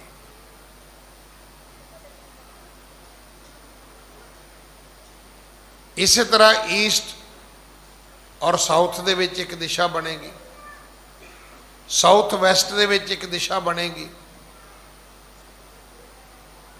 ਵੈਸਟ ਔਰ ਨਾਰਥ ਦੇ ਵਿੱਚ ਇੱਕ ਦਿਸ਼ਾ ਬਣੇਗੀ। 4 ਦਿਸ਼ਾਵਾਂ ਹੋ ਗਈਆਂ। 4 ਉਹਨਾਂ ਦੀਆਂ ਨੁਕਰਾਂ ਹੋ ਗਈਆਂ, ਕਿਨਾਰੇ ਹੋ ਗਏ ਜਿੱਥੇ ਉਹ ਆਪਸ ਵਿੱਚ ਮਿਲਣਗੀਆਂ। ਇੱਕ ਉੱਪਰ ਵਾਲੀ, ਇੱਕ ਥੱਲੇ ਵਾਲੀ। ਇੱਦਾਂ ਅਸੀਂ 10 ਦਿਸ਼ਾਵਾਂ ਵਿੱਚ 84 ਲੱਖ ਜੂਨਾਂ ਭੋਗੀਆਂ ਨੇ, ਥੱਕ ਆਏ ਪ੍ਰਭ ਕੀ ਸ਼ਾਮ, ਥੱਕ ਗਏ ਆ ਹੁਣ। हे ਪ੍ਰਭੂ ਅਸੀਂ ਤੇਰੀ ਸ਼ਰਨ ਵਿੱਚ ਆਏ। ਸ਼ਾਮ ਦਾ ਅਰਥ ਇਵਨਿੰਗ ਨਹੀਂ ਕਰਨਾ, ਸੰਧਿਆ ਵੇਲਾ ਨਹੀਂ ਕਰਨਾ। ਸੋਦਰ ਦੇ ਸਮੇਂ ਨੂੰ ਵੀ ਆਪਾਂ ਕਹਿੰਦੇ ਵੀ ਸ਼ਾਮਾਂ ਪੈ ਗਈਆਂ ਨੇ। ਇੱਥੇ ਸ਼ਾਮ ਦਾ ਅਰਥ ਹੈ ਸ਼ਰਨ, ਕਿ ਹੁਣ ਮੈਂ ਪਰਮਾਤਮਾ ਤੇਰੇ ਓਟ ਸਹਾਰੇ ਤੇ ਤੇਰੇ ਪਰਨੇ ਤੇ ਆ ਗਿਆ। ਹਾਂਜੀ, ਤੇ ਨ ਦੁਧੈ ਤੇ ਬਾਹਰੀ, ਕਿਤੈ ਨ ਆਵੇ ਕਾਮ। ਜਿਹੜੀ ਗਊ ਹੈ, ਅਗਰ ਗਊ ਦੇ ਕੋਲ ਦੁੱਧ ਨਾ ਹੋਵੇ ਉਹ ਕਿਸੇ ਕੰਮ ਨਹੀਂ ਆਉਂਦੀ। ਪਤਾ ਹੈ ਤੁਹਾਨੂੰ? ਹੁਣ ਤੁਸੀਂ ਕਹੋਗੇ ਗਿਆਨੀ ਜੀ ਇਹ ਤੇ ਬਾਹਰਲੇ ਮੁਲਕਾਂ ਦੀਆਂ ਗੱਲਾਂ ਨੇ। ਨਹੀਂ ਭਾਈ, ਹਿੰਦੁਸਤਾਨ ਵਿੱਚ ਵੀ ਜਿਸ ਗਊ ਦੇ ਕੋਲ ਦੁੱਧ ਨਹੀਂ ਹੈ ਉਹ ਗਊ ਕਿਸੇ ਕੰਮ ਨਹੀਂ ਹੈ। ਤੁਸੀਂ ਕਹੋਗੇ ਜੀ ਹਿੰਦੁਸਤਾਨ 'ਚ ਪੂਜਾ ਹੁੰਦੀ ਹੈ। ਜੇ ਪੂਜਾ ਹੁੰਦੀ ਹੈ ਤੇ ਹਰ ਹਿੰਦੂ ਦੇ ਘਰ ਗਊ ਕਿਉਂ ਨਹੀਂ ਹੈ? ਅਗਰ ਤੁਹਾਡੇ ਘਰ ਵਿੱਚ ਟੀਵੀ ਜ਼ਰੂਰੀ ਹੈ, ਤੁਹਾਡੇ ਘਰ 'ਚ ਫ੍ਰਿਜ ਜ਼ਰੂਰੀ ਹੈ, ਤੇ ਤੁਹਾਡੇ ਘਰ ਵਿੱਚ ਗਊ ਮਾਤਾ ਕਿਉਂ ਨਹੀਂ ਹੈ ਬਈ? ਨਹੀਂ ਨਹੀਂ, ਗੋਬਰ ਹੋਏਗਾ, ਸਮੈਲ ਆਏਗੀ, ਉਹ ਪੁਛਲ ਮਾਰੇਗੀ, ਉਹਦੀ ਮਲ ਮੂਤਰ ਵਿਸ਼ਟਾ ਸਾਡੇ ਕੱਪੜਿਆਂ ਤੇ ਪਵੇਗੀ। ਫਿਰ ਦੱਸੋ ਜੀ ਮਾਤਾ ਜੀ ਨੂੰ ਕੀ ਕਰਨਾ ਚਾਹੀਦਾ ਹੈ? ਕਿਉਂਕਿ ਮਾਤਾ ਜੀ ਦੁੱਧ ਤਾਂ ਦਿੰਦੇ ਨਹੀਂ, ਕਹਿੰਦੇ ਫਿਰ ਇਹਨੂੰ ਗਊਸ਼ਾਲਾ ਛੱਡ ਦਿਓ। ਅੱਜ ਲੜਾਈ ਕੀਤੀ ਜਾ ਰਹੀ ਹੈ ਕਿ ਗਊ ਦਾ ਕਿਸੇ ਨੂੰ ਹੱਕ ਨਹੀਂ ਕਿ ਕੋਈ ਗੋਸ਼ਤ ਖਾਏ। ਫੈਕਟਰੀਆਂ ਨੂੰ ਅੱਗ ਲਾਉਣ ਦੀ ਕੋਸ਼ਿਸ਼ ਕੀਤੀ, ਟਰੱਕਾਂ ਦੇ ਟਰੱਕ ਸਾੜ ਦਿੱਤੇ ਗਏ। ਜਿਹੜੇ ਬੁੱਚੜਖਾਨੇ ਸੀ ਉਹਨਾਂ ਦੇ ਵਿਰੁੱਧ ਬਹੁਤ ਕੁਝ ਕੀਤਾ ਗਿਆ। ਠੀਕ ਹੈ, ਅਗਲਿਆਂ ਦੀ ਆਸਥਾ ਹੈ ਬਈ, ਪਰ ਬੜੀ ਵਡੰਬਣਾ ਹੈ। ਮੈਂ ਸਵੇਰੇ ਵੀ ਬੇਨਤੀ ਕੀਤੀ ਸੀ ਵੀ ਜੇ ਕਿਤੇ ਗਊ ਦੇ ਕੋਲ ਹੁੰਦਾ ਦੁੱਧ 15-20 ਕਿਲੋ, ਇਸ ਗਊ ਦੇ ਉੱਤੇ ਪੱਖੇ ਚੱਲਣੇ ਸੀ, ਇਸ ਗਊ ਦੇ ਲਈ ਸਪੈਸ਼ਲ ਸ਼ੈੱਡ ਬਣਨਾ ਸੀ, ਇਹਨੂੰ ਨਵਾਉਣ ਵਾਸਤੇ ਛੋਟਾ ਜਿਹਾ ਇੱਕ ਫੁਹਾਰਾ ਹੋਣਾ ਸੀ, ਉਹਦੀ ਸਫਾਈ ਕਰਨ ਵਾਸਤੇ ਇੱਕ ਨੌਕਰ ਰਹਿਣਾ ਸੀ, ਤੇ ਮੀਆਂ ਬੀਬੀ ਦੋਵਾਂ ਨੇ, ਪਤੀ ਪਤਨੀ ਨੇ ਉੱਠਦਿਆਂ ਬਹਿੰਦਿਆਂ ਵੇਖਣਾ ਸੀ ਵੀ ਗਾਂ ਪੱਠੇ ਖਾਂਦੀ ਹੈ। ਅੱਜ ਉਹਨੇ ਪੱਠੇ ਖਾਧੇ ਨੇ। ਦੋਵਾਂ ਜੀਆਂ ਨੇ ਕੋਲ ਖਲੋ ਕੇ ਬਾਲਟੀ ਦੁੱਧ ਦੀ ਭਰਨੀ ਸੀ, ਪੱਖਾ ਉਹਦੇ ਉੱਤੇ ਚੱਲਦਾ ਰਹਿਣਾ ਸੀ। ਹੁਣ ਤੁਸੀਂ ਜਾਇਓ ਕਿਸੇ ਗਊਸ਼ਾਲਾ 'ਚ, ਪਤਾ ਕਰਿਓ ਵੀ ਉੱਥੇ ਪੱਖੇ ਚੱਲਦੇ ਨੇ। ਤੁਸੀਂ ਕਹੋਗੇ ਜੀ ਨਹੀਂ। ਕੀ ਉੱਥੇ ਉਹਨਾਂ ਗਊ ਨੂੰ ਕੋਈ ਰੋਜ਼ ਨਵਾਉਂਦਾ ਹੈ? ਤੁਸੀਂ ਕਹੋਗੇ ਜੀ ਨਹੀਂ ਭਾਈ ਮਾਤਾ ਜੀ ਇਹ ਨਵਾਉਣਾ ਚਾਹੀਦਾ। ਨਹੀਂ, ਹੁਣ ਉਹ ਗਊ ਜਿਹੜੀ ਹੈ ਉਹ ਤੁਹਾਡੇ ਤਰਸ ਦੀ ਪਾਤਰ ਬਣ ਗਈ।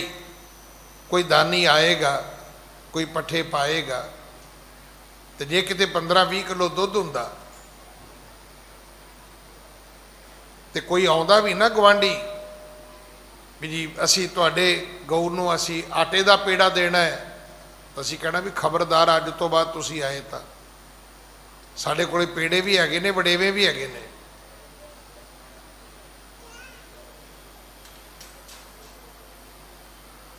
ਦੇਖੋ ਸਤਿਗੁਰੂ ਨੇ ਬਾਣੀ 'ਚ ਦਰਜ ਕੀਤਾ ਹੈ, ਭਾਵੇਂ ਗਊ ਨੂੰ ਇੱਕ ਪਵਿੱਤਰ ਮੰਨਿਆ ਗਿਆ ਹੈ ਔਰ ਸਨਾਤਨ ਮਤ ਵਿੱਚ ਪੂਜਿਆ ਵੀ ਜਾਂਦਾ ਹੈ, ਪਰ ਜੇ ਕਿਤੇ ਵਿਚਾਰੀ ਦੁੱਧ ਨਾ ਦੇਵੇ ਤੇ ਫਿਰ ਗਊਸ਼ਾਲਾ ਛੱਡ ਆਂਦੀ ਜਾਂਦੀ ਹੈ, ਫਿਰ ਉਹ ਲੋਕਾਂ ਦੇ ਤਰਸ ਤੇ ਪਲਦੀ ਹੈ। ਪਰ ਜੇ ਕਿਤੇ 15-20 ਕਿਲੋ ਦੁੱਧ ਹੁੰਦਾ, ਨਹੀਂ, ਉਹਨੂੰ ਕਿਸੇ ਨੇ ਗਊਸ਼ਾਲਾ ਭੇਜਣਾ ਹੀ ਨਹੀਂ ਸੀ। ਜਾਓ 100 ਬੰਦੇ ਇਕੱਠੇ ਹੋ ਕੇ ਕਿਸੇ ਦੇ ਘਰ ਜੀ ਦੀ ਗਾਂ ਵਾਹਵਾ ਦੁੱਧ ਦਿੰਦੀ ਹੋਵੇ ਕਿ ਮਹਾਰਾਜ ਜੀ ਤੁਹਾਡੀ ਗਊਸ਼ਾਲਾ ਲੈ ਕੇ ਜਾਣੀ ਹੈ, ਉਹਨੇ ਡਾਂਗ ਕੱਢ ਲੈਣੀ ਹੈ ਕਿ ਆਪ ਵੀ ਮੁੜ ਕੇ ਆਇਓ ਜੇ। ਜਿੰਨੀ ਗਊ ਦੀ ਪੂਜਾ ਦੁੱਧ ਨਾਲ ਹੈ, ਤਰਸ ਨਾਲ ਨਹੀਂ ਹੈ। ਸਤਿਗੁਰਾਂ ਨੇ ਬਾਣੀ 'ਚ ਉਦਾਹਰਨ ਦਿੱਤੀ, ਆਖਿਆ ਹੇ ਪ੍ਰਮਾਤਮਾ ਮੈਨੂੰ ਸਮਝ ਆ ਗਈ ਹੈ ਕਿ ਧੇਣ ਦੁੱਧੇ ਤੇ ਬਾਹਰੀ ਕਿਤੇ ਨਾ ਆਵੇ ਕਾਮ। ਜਦੋਂ ਗਾਂ ਦੁੱਧ ਨਹੀਂ ਦਿੰਦੀ ਫਿਰ ਉਹ ਲੋਕਾਂ ਦੇ ਤਰਸ ਜੋਗੀ ਰਹਿ ਜਾਂਦੀ ਹੈ, ਉਹ ਲੋਕਾਂ ਦੀ ਦਇਆ ਤੇ ਜਿਉਂਦੀ ਹੈ। ਤੇ ਜੇ ਉਹਦੇ ਕੋਲ ਦੁੱਧ ਹੋਵੇ ਉਹਦੀ ਕੀਮਤ ਹੈ, ਉਹਦੇ ਮੁੱਲ ਪੈਂਦੇ ਨੇ, ਉਹਦੇ ਵਾਸਤੇ ਰੱਖ ਰਖਾਵ ਦੇ ਸਾਧਨ ਕੀਤੇ ਜਾਂਦੇ ਨੇ। ਬਿਲਕੁਲ ਉਸੇ ਤਰ੍ਹਾਂ ਪ੍ਰਮਾਤਮਾ ਮੈਨੂੰ ਸਮਝ ਆਈ ਹੈ। ਹਾਂਜੀ, ਜਲ ਬਿਨ ਸਾਖ ਕੁਮਲਾਵਤੀ, ਉਪਜੈ ਨਾਹੀ ਦਾਮ। ਦੁੱਧ ਤੋਂ ਬਿਨਾ ਗਊ, ਪਾਣੀ ਤੋਂ ਬਿਨਾ ਖੇਤੀ ਕਿਸੇ ਕੰਮ ਨਹੀਂ ਹੈ। ਅੱਜ ਜਿੰਨੇ ਰਾਜਸਥਾਨੀ ਲੋਕ ਨੇ, ਤੁਸੀਂ ਇਹਨਾਂ ਦੀ ਜ਼ਮੀਨ ਸੁਣੋਗੇ ਤੇ ਪਰੇਸ਼ਾਨ ਹੋ ਜਾਓਗੇ। ਜੇ ਉਹਨਾਂ ਦਾ ਕੰਮ ਵੇਖੋਗੇ ਤੇ ਸੜਕ ਤੇ ਪੱਥਰ ਤੋੜਦੇ ਹੋਣਗੇ, ਸੜਕ ਤੇ ਲੁੱਕ ਪਾਉਂਦੇ ਹੋਣਗੇ। ਜ਼ਮੀਨ ਪੁੱਛੋਗੇ ਕਹਿਣਗੇ ਸਾਹਿਬ 600 ਬਿੱਘਾ। ਇੱਥੇ ਪੰਜਾਬ 'ਚ ਜਿਸ ਜ਼ਿਮੀਂਦਾਰ ਦੀ 5 ਕਿੱਲੇ ਜ਼ਮੀਨ ਹੈ ਨਾ, ਉਹ ਟਰੈਕਟਰ ਵੀ ਲੈ ਆਉਂਦਾ ਤੇ ਮੋਟਰਸਾਈਕਲ ਤੇ ਜਾਂਦਾ ਖੇਤ। ਤੇ 600 ਬਿੱਘੇ ਦਾ ਮਾਲਕ ਜਿਹੜਾ ਹੈ ਉਹ ਸੜਕਾਂ ਦੇ ਪੱਥਰ ਤੋੜਦਾ ਫਿਰਦਾ ਹੈ। ਪੁੱਛੋ ਵੀ ਇੰਨੀ ਜ਼ਮੀਨ ਦਾ ਮਾਲਕ ਤੇ ਗੱਲ ਕੀ ਹੈ? ਕਹਿੰਦਾ ਸਾਹਿਬ ਜ਼ਮੀਨ ਹੈ, ਪਾਣੀ ਨਹੀਂ ਹੈ। ਪਾਣੀ ਤੋਂ ਬਿਨਾ ਖੇਤੀ ਨਹੀਂ ਹੈ, ਖੇਤੀ ਤੋਂ ਬਿਨਾ ਪੈਸੇ ਨਹੀਂ ਹੈ। ਜਲ ਬਿਨ ਸ਼ਾਖ ਕੁਮਲਾਵਤੀ, ਉਪਜੈ ਨਾਹੀ ਦਾਮ। ਜਿਵੇਂ ਪਾਣੀ ਤੋਂ ਬਿਨਾ ਖੇਤੀ, ਜਿਵੇਂ ਦੁੱਧ ਤੋਂ ਬਿਨਾ ਗਊ ਵਿਚਾਰੀ ਹੈ। ਹਾਂਜੀ, ਹਰ ਨਾਹਾ ਨ ਮਿਲਿਐ ਸਾਜਨੈ, ਕਤ ਪਾਈਐ ਬਿਸਰਾਮ। ਜਿੰਨਾ ਚਿਰ ਪ੍ਰਮਾਤਮਾ ਨਹੀਂ ਮਿਲੇਗਾ, ਵਿਸ਼ਰਾਮ ਨਹੀਂ ਹੋਏਗਾ, ਆਤਮਾ ਟਿਕ ਨਹੀਂ ਪਾਏਗੀ, ਭਟਕਦੀ ਰਹੇਗੀ, ਭਟਕਦੀ ਰਹੇਗੀ। ਇੱਕ ਜੂਨੀ ਮੁੱਕੇਗੀ, ਦੂਜੀ ਤਿਆਰ ਹੋ ਜਾਏਗੀ, ਦੂਜੀ ਮੁੱਕੇਗੀ, ਤੀਜੀ ਤਿਆਰ ਹੋ ਜਾਏਗੀ। ਕਦੋਂ ਇਹ ਗੇੜ ਮੁੱਕੇਗਾ? ਕਦੋਂ 84 ਲੱਖ ਜੂਨਾਂ ਦਾ ਇਹ ਭੋਗ ਅਸੀਂ ਭੋਗਾਂਗੇ, ਫਿਰ ਬੰਦੇ ਦੀ ਜੂਨੀ ਆਏਗੀ। ਤੇ ਫਿਰ ਇਹੀ ਪਾਠ ਫਿਰ ਕਰਨਾ ਪਏਗਾ ਕਿ ਕਿਰਤ ਕਰਮ ਕੇ ਵਿਛੜੇ, ਕਰ ਕਿਰਪਾ ਮੇਲੋ ਰਾਮ। ਹਾਂਜੀ, ਜਿਤ ਘਰ ਹਰ ਕੰਤ ਨ ਪ੍ਰਗਟਈ, ਭਾਠ ਨਗਰ ਸੇ ਗ੍ਰਾਮ। ਜਿਸ ਘਰ ਵਿੱਚ ਪਰਮਾਤਮਾ ਹਰੀ ਪ੍ਰਗਟ ਨਹੀਂ ਹੁੰਦਾ, ਉਹ ਘਰ ਭੱਠ ਵਰਗਾ ਹੈ, ਉਹ ਸ਼ਹਿਰ ਭੱਠ ਵਰਗਾ ਹੈ। ਮੈਂ ਸਵੇਰੇ ਵੀ ਬੇਨਤੀ ਕੀਤੀ ਸੀ, ਤੁਸੀਂ ਗੁਰਦੁਆਰੇ ਆਉਂਦੇ ਹੋ, ਕੋਈ ਆ ਰਿਹਾ ਹੈ, ਤੁਸੀਂ ਉਹਨੂੰ ਫਤਿਹ ਬੁਲਾਉਂਦੇ ਹੋ। ਫਿਰ ਅਸੀਂ ਕੀ ਕਹਿੰਦੇ ਆ? ਭਾਜੀ ਅੱਜ ਪਹਿਲਾਂ ਆ ਗਏ, ਅੱਜ ਤੁਸੀਂ ਲੇਟ ਆਏ ਹੋ, ਅੱਜ ਤੁਸੀਂ ਬਿਲਕੁਲ ਟਾਈਮ ਤੇ ਆਏ ਹੋ। ਕੋਈ ਤੁਹਾਨੂੰ ਜਾਂਦਾ ਮਿਲਦਾ ਹੈ, ਕੀ ਗੱਲ ਹੋਈ ਭਾਜੀ ਅੱਜ ਛੇਤੀ ਚੱਲੇ ਹੋ, ਕਥਾ ਸੁਣ ਕੇ ਨਹੀਂ ਜਾਣਾ? ਇਹ ਬਸ ਇੰਨਾ ਹੀ ਫਰਕ ਹੈ। ਕਿਉਂ? ਕਿਉਂਕਿ ਇੱਥੇ ਰੱਬ ਹੈ। ਹੁਣ ਘਰ ਵਿੱਚ ਰੱਬ ਹੈ ਨਹੀਂ। ਘਰ ਵਿੱਚ ਜਿਹੜਾ ਬਾਹਰੋਂ ਤੁਰਿਆ ਆਉਂਦਾ ਹੈ, ਉਹ ਕਿੱਥੋਂ ਆਇਆ ਹੈ? ਚਾਹੀਦਾ ਕੀ ਸੀਗਾ ਵੀ ਵੀਰ ਜੀ ਆਏ ਹੋ, ਆਓ ਪਹਿਲਾਂ ਮੈਨੂੰ ਗਲਵਕੜੀ ਪਾ ਕੇ ਮਿਲੋ, ਫਿਰ ਮੈਨੂੰ ਦੱਸੋ ਵੀ ਤੁਸੀਂ ਕੀ ਪੀਣਾ, ਮੈਂ ਤੁਹਾਡੇ ਲਈ ਪਾਣੀ ਲੈ ਕੇ ਆਵਾਂ। ਤੁਸੀਂ ਕੱਪੜੇ ਉਤਾਰੋ, ਮੈਂ ਹੈਂਗਰ ਲੈ ਕੇ ਆਉਣਾ। ਆਪਾਂ ਕਦੇ ਕਿਹਾ ਕਿਸੇ ਨੂੰ? ਆਪਾਂ ਕਹਿੰਦੇ ਕਿੱਧਰੋਂ ਆਇਆ ਹੈ? ਤੇ ਜੇ ਕੋਈ ਜਾ ਰਿਹਾ ਵੇ ਕਿ ਹੁਣ ਕਿੱਧਰ ਨੂੰ ਮੂੰਹ ਚੁੱਕ ਲਿਆ, ਇਹ ਕੀ ਹੈ? ਇਹ ਹੈ ਪੱਠ ਨਗਰ ਸੇ ਗ੍ਰਾਮ। ਐਵੇਂ ਇੱਕ ਦੂਜੇ ਨੂੰ ਆਪਾਂ ਝਈਆਂ ਲੈ ਲੈ ਕੇ ਪਈ ਜਾਂਦੇ ਆਪਣੇ ਘਰ ਵਿੱਚ।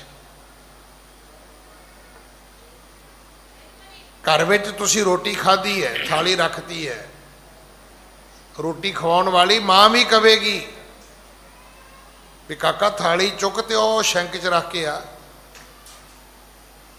ਤੇ ਗੁਰਦੁਆਰੇ ਰੋਟੀ ਖਾ ਕੇ ਤੁਸੀਂ ਥਾਲੀ ਰੱਖੇ ਹੋ, ਤੁਹਾਨੂੰ ਕੋਈ ਨਹੀਂ ਕਵੇਗਾ ਕਿਉਂ ਰੱਖੀ ਹੈ, ਕਿਉਂਕਿ ਉੱਥੇ ਥਾਲੀ ਚੁੱਕਣ ਵਾਲਾ ਖਲੋਤਾ ਹੋਇਆ। ਉਹ ਤੇ ਕਵੇਗਾ ਧੰਨ ਪਾ ਕੇ ਮੈਨੂੰ ਥਾਲੀ ਧੋਣ ਦੀ ਸੇਵਾ ਮਿਲ ਗਈ। ਬਸ ਰੱਬ ਦੇ ਪ੍ਰਗਟ ਹੋਣ ਤੇ ਨਾ ਪ੍ਰਗਟ ਹੋਣ ਵਿੱਚ ਇੰਨਾ ਹੀ ਫਰਕ ਹੈ। ਰਿਸ਼ਤੇ ਬਦਲ ਜਾਣਗੇ, ਤੁਹਾਡਾ ਵਿਹਾਰ ਬਦਲ ਜਾਏਗਾ, ਤੁਹਾਡਾ ਨਜ਼ਰੀਆ ਬਦਲ ਜਾਏਗਾ, ਤੁਹਾਡੀ ਅਪਰੋਚ ਬਦਲ ਜਾਏਗੀ। ਕਦੇ ਘਰ ਤੁਸੀਂ ਕਿਹਾ ਵੀ ਆਏ ਮਿਲ ਗੁਰਸਿੱਖ ਆਏ ਮਿਲ ਤੂੰ ਮੇਰੇ ਗੁਰੂ ਕੇ ਪਿਆਰੇ? ਗੁਰਦੁਆਰੇ ਆਪਾਂ ਇਹੀ ਕਹਿੰਦੇ ਆ। ਜਿਸ ਘਰ ਵਿੱਚ, ਜਿਸ ਹਿਰਦੇ ਰੂਪੀ ਘਰ ਵਿੱਚ ਰੱਬ ਨਹੀਂ, ਉਹ ਹਿਰਦਾ ਨਹੀਂ ਹੈ। ਤਪੇ ਫਿਰਦੇ ਆ ਆਪਾਂ, ਉਬਲੇ ਫਿਰਦੇ ਆ। ਮੇਰੀ ਨਾ ਸੇਵਾ ਸੀ ਨਾਨਕ ਪਿਓ ਸਾਹਿਬ, ਤੇ ਉੱਥੇ ਮੇਰੇ ਬੜੇ ਪਿਆਰੇ ਮਿੱਤਰ ਨੇ, ਇੱਕ ਨਾਮਧਾਰੀ ਰਹਿੰਦੇ ਨੇ, ਕਹਿੰਦੇ ਗਿਆਨੀ ਜੀ ਪ੍ਰਸ਼ਾਦਾ ਸਾਡੇ ਘਰ ਛਕ ਲਓ। ਮੈਂ ਕਿਹਾ ਤੁਹਾਡੇ ਘਰ ਛਕ ਲਾਂਗੇ। ਫਿਰ ਸੁਨੇਹਾ ਆਇਆ, ਕਹਿੰਦੇ ਤੁਸੀਂ ਗੱਡੀ ਲੈ ਕੇ ਨਹੀਂ ਆਉਣਾ, ਸਾਡਾ ਬੱਚਾ ਆਏਗਾ। ਇਹ ਗੱਲ ਹੈ ਕੋਈ ਅੱਜ 10 ਸਾਲ ਪੁਰਾਣੀ, 10 ਤੋਂ ਵੀ ਜ਼ਿਆਦਾ ਹੋਣੀ ਹੈ। ਇਹ 2010 ਦੀ ਹੈ। ਉਦੋਂ ਨਵੀਂ ਨੈਨੋ ਕਾਰ ਆਈ ਸੀ। ਕਹਿੰਦੇ ਉਹ ਪੋਤਰੇ ਕੋਲ ਛੋਟੀ ਕਾਰ ਹੈ, ਉਹ ਤੁਹਾਨੂੰ ਲੈ ਆਵੇਗਾ। ਮੈਂ ਕਿਹਾ ਚਲੋ ਚੰਗੀ ਗੱਲ, ਮੈਂ ਵੀ ਬਹਿ ਲਾਂਗਾ। ਮੈਂ ਤਾਂ ਕਦੇ ਬੈਠਾ ਵੀ ਨਹੀਂ ਉਹਦੇ 'ਚ। ਹੁਣ ਮੈਂ ਉਹਨਾਂ ਦੇ ਘਰ ਗਿਆ ਤੇ ਪਤਾ ਮੈਨੂੰ ਉਹਨਾਂ ਕੀ ਦੱਸਿਆ? ਕਹਿੰਦੇ ਗਿਆਨੀ ਜੀ ਤੁਸੀਂ ਮਹਿਸੂਸ ਤੇ ਨਹੀਂ ਕੀਤਾ ਕਿ ਮੈਨੂੰ ਆਪਣੀ ਕਾਰ ਤੋਂ ਰੋਕ ਦਿੱਤਾ ਤੇ ਨਿੱਕੀ ਜੀ ਕਾਰ 'ਚ ਬਿਠਾ ਕੇ ਘਰ ਲਿਆਂਦਾ? ਮੈਂ ਕਿਹਾ ਨਹੀਂ। ਕਹਿੰਦੇ ਕੱਲ ਸਾਡੇ ਮਹੱਲੇ 'ਚ ਗੋਲੀ ਚੱਲੀ ਹੈ। ਹੋਇਆ ਕੀ? ਅਗਲੀ ਕਾਰ ਵਾਲਾ, ਉਹਦੇ ਅੱਗੇ ਕੋਈ ਹੋਏਗਾ, ਪਿਛਲੀ ਕਾਰ ਵਾਲਾ ਹੌਰਨ ਮਾਰੀ ਗਿਆ। ਅਗਲੀ ਕਾਰ ਵਾਲਾ ਉਤਰਿਆ, ਰਿਵਾਲਵਰ ਕੱਢਿਆ, 5-7 ਉਹਦੀ ਕਾਰ ਦੇ ਉੱਤੇ ਚਲਾਤੀਆਂ ਉਹਦੇ। ਕੋਈ ਟਾਇਰ ਪਾੜਤਾ, ਕੋਈ ਸ਼ੀਸ਼ਾ ਤੋੜਤਾ। ਹੁਣ ਇਹਨੂੰ ਕਹਿੰਦੇ ਨੇ ਪੱਠ ਨਗਰ ਸੇ ਗ੍ਰਾਮ। ਉਬਲੇ ਹੀ ਫਿਰਦੇ ਆਪਾਂ।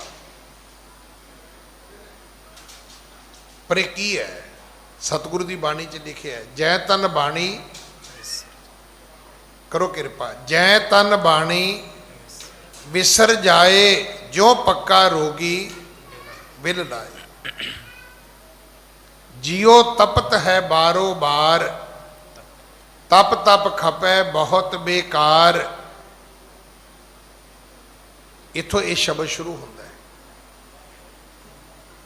ਜੈ ਤਨ ਬਾਣੀ ਵਿਸਰ ਜਾਏ, ਜੋ ਪੱਕਾ ਰੋਗੀ ਵਿਲ ਲਾਏ।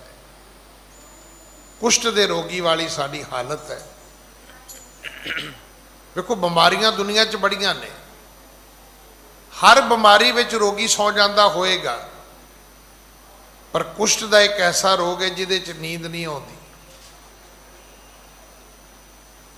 ਨਹੀਂ ਤੇ ਅਮੂਮਨ ਇਹ ਗੱਲ ਇੱਥੇ ਜਿਹੜੇ ਆਉਂਦੇ ਨੇ ਕਥਾਵਾਚਕ, ਉਹ ਵੀ ਕਹਿੰਦੇ ਨੇ ਕਿ ਜਦੋਂ ਅੰਮ੍ਰਿਤ ਵੇਲਾ ਹੁੰਦਾ ਹੈ ਤੇ 2 ਬੰਦੇ ਸੌ ਜਾਂਦੇ ਨੇ, ਇੱਕ ਰੋਗੀ, ਇੱਕ ਭੋਗੀ। ਜਿਹੜਾ ਸਾਰੀ ਰਾਤ ਖਾਂਦਾ ਪੀਂਦਾ ਰਿਹਾ, ਸਵੇਰੇ 4-5 ਵਜੇ ਉਹ ਵੀ ਸੌ ਜਾਂਦਾ ਹੈ। ਜਿਹੜਾ ਬਿਮਾਰ ਆਦਮੀ ਸਾਰੀ ਰਾਤ ਹਾਏ ਹਾਏ ਕਰਦਾ ਰਿਹਾ, ਤੁਸੀਂ ਨੋਟ ਕਰਿਓ, ਸਵੇਰੇ 4-5 ਵਜੇ ਉਹ ਵੀ ਸੌ ਜਾਂਦਾ ਹੈ। ਉਹ ਗੱਲ ਤੇ ਬੜੀ ਕਟਾਕਸ਼ ਵਾਲੀ ਕਰਦੇ ਨੇ, ਕਹਿੰਦੇ ਭਾਈ ਅੰਮ੍ਰਿਤ ਵੇਲੇ ਉੱਠਿਆ ਕਰੋ। ਇਹ ਚੇਤਾ ਰੱਖਿਓ, ਅੰਮ੍ਰਿਤ ਵੇਲੇ ਸਿਰਫ 2 ਹੀ ਬੰਦੇ ਸੌਂਦੇ ਨੇ, ਜਾਂ ਰੋਗੀ ਜਾਂ ਭੋਗੀ।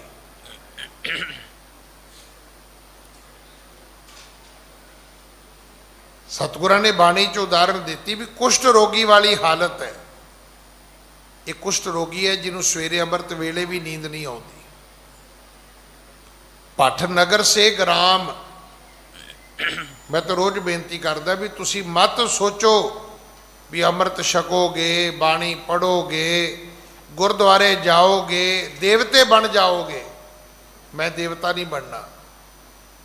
ਕਈ ਲੋਕਾਂ ਨੂੰ ਇਹ ਵੀ ਭੁਲੇਖਾ ਹੈ।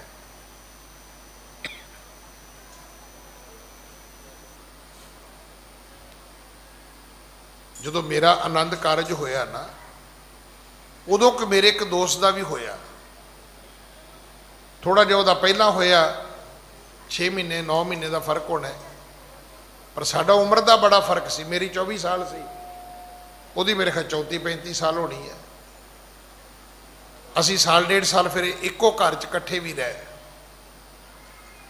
ਤੇ ਮੈਂ ਉਹਨੂੰ ਪੁੱਛਿਆ, ਮੈਂ ਕਿਹਾ ਵੀ ਵੀਰ ਜੀ ਤੁਹਾਡਾ ਵਿਆਹ ਲੇਟ ਕਿਉਂ ਹੋਇਆ? ਉਹ ਪਤਾ ਕੀ ਕਹਿੰਦਾ? ਕਹਿੰਦਾ ਜਦੋਂ ਰਿਸ਼ਤੇ ਵਾਲੇ ਆਉਂਦੇ ਹੁੰਦੇ ਸੀ ਨਾ, ਤੇ ਮੈਂ ਆਪਣੀ ਬੀਬੀ ਨੂੰ ਕਹਿੰਦਾ ਸੀ ਵੀ ਮੈਂ ਨਹੀਂ ਕਰਨਾ। ਮੈਂ ਕਿਹਾ ਕਿਉਂ? ਕਹਿੰਦਾ ਮੈਨੂੰ ਇਦਾਂ ਲੱਗਦਾ ਸੀ ਵੀ ਜੇ ਮੇਰਾ ਰਿਸ਼ਤਾ ਹੋ ਗਿਆ ਤੇ ਮੁੜ ਕੇ ਰਿਸ਼ਤੇ ਵਾਲੇ ਤੇ ਆਉਣੋਂ ਹੀ ਹਟ ਜਾਣਗੇ। ਕਹਿੰਦਾ ਪਤਾ ਹੀ ਉਦੋਂ ਲੱਗਾ ਜਦੋਂ ਸੱਚੀ ਆਉਣੋਂ ਹਟ ਗਏ। ਸਾਡੀ ਵੀ ਕਈਆਂ ਦੀ ਹਾਲਤ ਇਹ ਹੋਈ ਹੈ। ਸਾਨੂੰ ਲੱਗਦਾ ਹੈ ਜੇ ਮੈਂ ਅੰਮ੍ਰਿਤ ਛਕ ਲਿਆ, ਜੇ ਮੈਂ ਬਾਣੀ ਪੜ੍ਹਨ ਲੱਗ ਗਿਆ, ਜੇ ਮੈਂ ਗੁਰਦੁਆਰੇ ਜਾਣ ਲੱਗ ਗਿਆ, ਉਹਨਾਂ ਨੂੰ ਐਂ ਲੱਗਦਾ ਵੀ ਅਸੀਂ ਤਾਂ ਬ੍ਰਹਮ ਗਿਆਨੀ ਹੋ ਜਾਾਂਗੇ। ਮੈਂ ਹੱਥ ਜੋੜ ਕੇ ਬੇਨਤੀ ਕਰਾਂ, ਨਾ ਇਹ ਸੋਚੋ, ਉਲਟਾ ਸੋਚੋ। ਰੱਬ ਨੇ ਤੁਹਾਨੂੰ ਇਨਸਾਨ ਪੈਦਾ ਕੀਤਾ ਹੈ, ਬਸ ਇੰਨਾ ਧਿਆਨ ਰੱਖਿਓ ਵੀ ਸੱਪ ਨਾ ਬਣ ਜਾਇਓ, ਬੰਦੇ ਰਿਓ ਜੇ।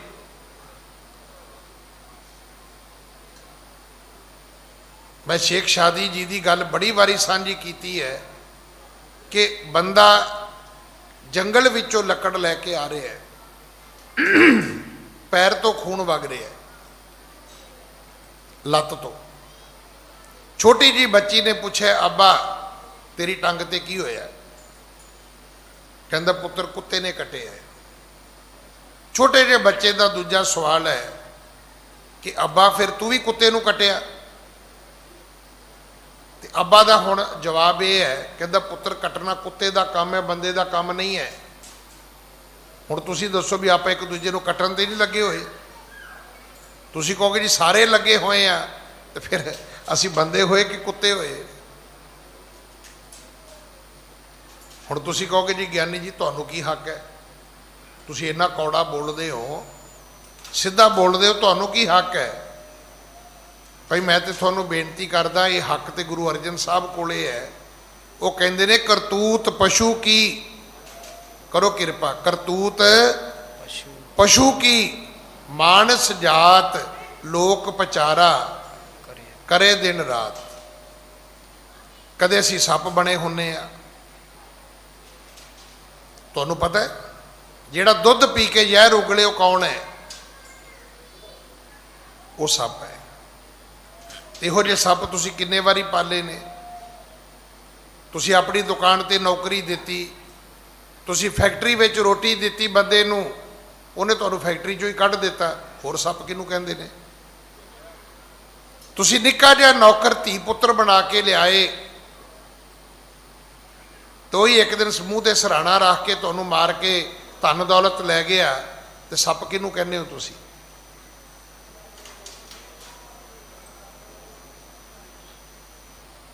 ਜਿਹੜਾ ਚੰਗਾ ਖਾ ਕੇ ਮਾੜਾ ਉਗਲੇ ਉਹਨੂੰ ਸੱਪ ਕਹਿੰਦੇ।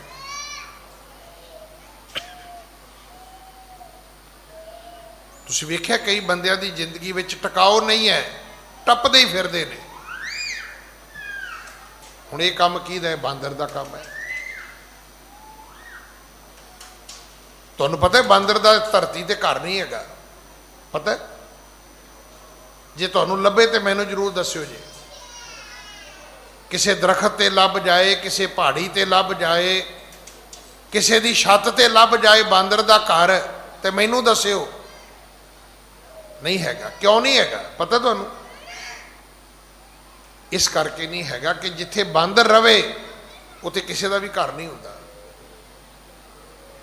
ਬਾਂਦਰ ਦਾ ਪਹਿਲਾ ਕੰਮ ਹੈ ਸਭ ਦੇ ਆਲੜੇ ਤੋੜਨੇ।